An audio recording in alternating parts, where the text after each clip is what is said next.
एक प्रचंड वादळ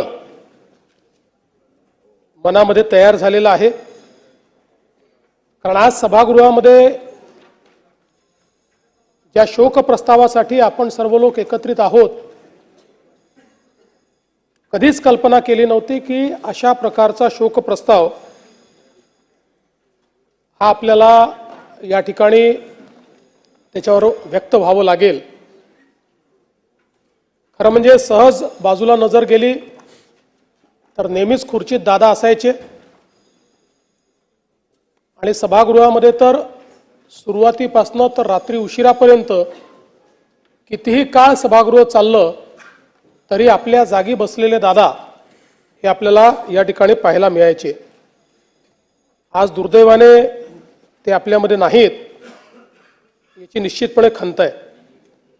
खरं तर यावर्षी दादांनी 12वा अर्थसंकल्प मांडला असता, पुढच्या वर्षी 13वा अर्थसंकल्प मांडून बॅरिस्टर शेषरावजी वानखेडे यांचा जो विक्रम आहे त्याची बरोबरी केली असती आणि कदाचित पुढच्या काळामध्ये महाराष्ट्राच्या इतिहासात सर्वाधिक अर्थसंकल्प मांडणारे अर्थमंत्री म्हणून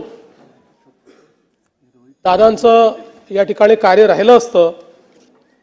पण अचानकपणे दादा आपल्यातनं निघून गेले आणि यावेळी हा अर्थसंकल्प मांडण्याची जबाबदारी या ठिकाणी माझ्यावर आली।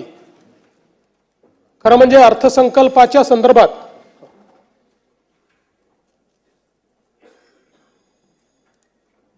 आपल्या सर्वांनाच कल्पना आहे की कठोर निर्णय घ्यायचे असतील तर ते घ्यायला कधीही मागे पुढे न पाहणारे अजितदादा होते। पण त्याच वेळी वित्त विभागाने लाडकी बहीण योजनेचा भार